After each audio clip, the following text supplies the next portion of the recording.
So what is the way in which we should understand this? First and foremost, it is important for us to understand it within, the context of the time.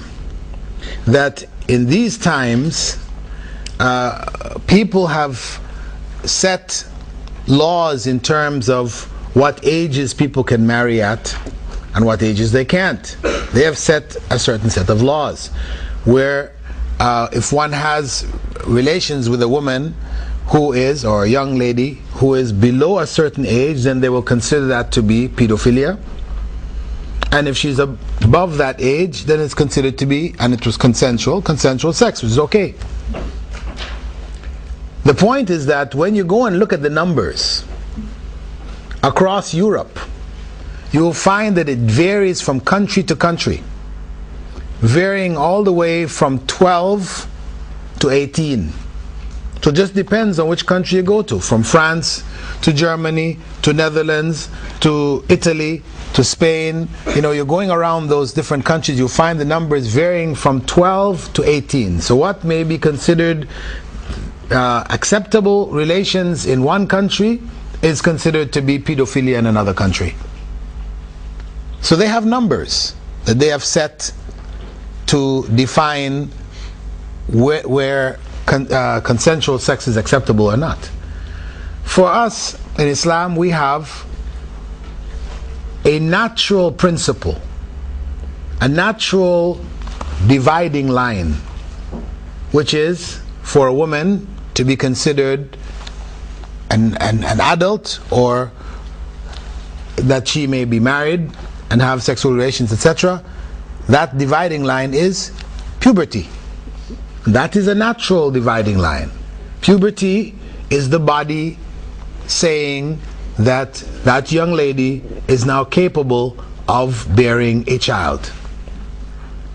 That's what puberty is about for females. Menstruation. So whether one in this society considers that person still to be a child or not, that's not the issue. The issue is that biologically she is now an adult capable of bearing child.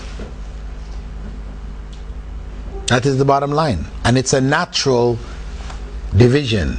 And that will take into account variations which exist amongst people, amongst tribes, areas of the world, etc. Because you'll find that number varying. In Arabia, 9 was a common age for puberty. Other countries, it varied. So that was the point. This was the dividing line. When we're talking about pedophilia, what is pedophilia anyway?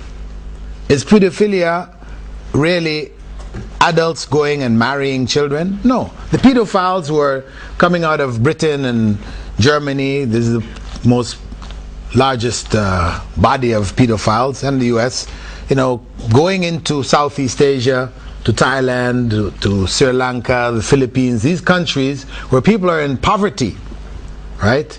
And where young children have sold themselves, sell their bodies to earn money, and where parents will be willing to sell their children for money.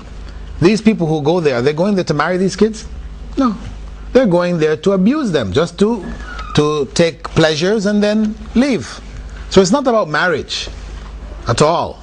So when we look in terms of the Prophet Muhammad's situation, this was marriage. So one, we have a natural dividing line, puberty.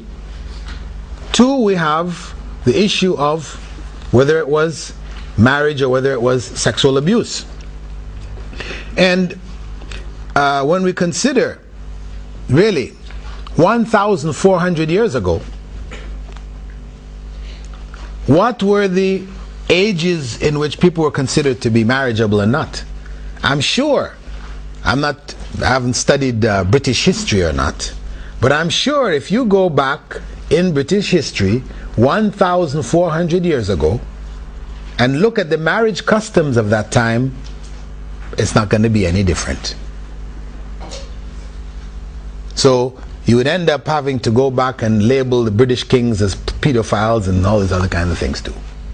So this is the point, is that in the world at that time, they didn't have, they had not set these older ages that we now find 18 and 16 and 18, this type of thing, as they have here today. People matured faster.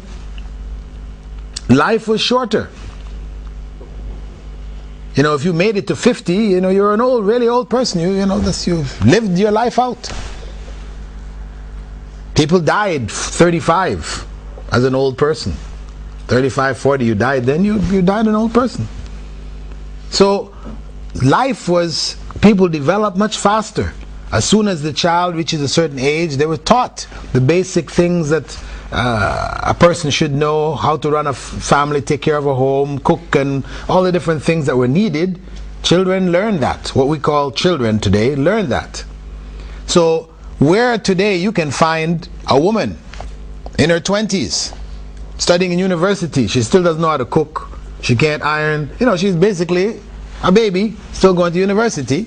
I mean, this was something in those days inconceivable. Right? So the attitudes of society towards responsibility and all this kind of thing have changed. Consider Usama ibn Zayd, who Prophet ﷺ made the head military commander for the Muslim armies. 17 years old. Imagine putting, 17-year-old, the head of the Pentagon, he's got his finger, he can press any button and send missiles all over the world. Hey, we would be in World War III in a minute, right? So we know that there was a whole different level of maturity. People matured at a whole different pace. So we always have to look at these things within the context. And then we look at the consequences. People who have suffered from pedophilia in childhood, what about those people when they reach adulthood? These people have problems. They got psychological problems. They're going to psychiatrists and, they've got all kinds of... Who was Aisha? Aisha was one of the leading scholars of the Ummah, the fourth most prolific narrator of hadiths, scholar of Sharia, honored by the Ummah. She wasn't a person with, psychological problems and all this kind of thing. Her life was just shattered. No. So obviously, that whole marriage situation was a legitimate marriage. It had nothing to do with pedophilia in any way, shape, or form. It was a legitimate marriage which produced, positive and good results. And it was a marriage of that time. But it remains legitimate that if a Muslim man in his 50s, even today, wanted to marry a young woman who was 9 or 10, she had reached puberty, it is legitimate.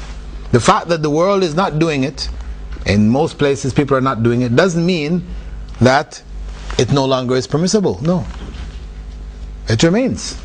And in some societies, I know, for example, in India, though, the whole issue of what they call child marriages, they tried to ban it. It is officially illegal.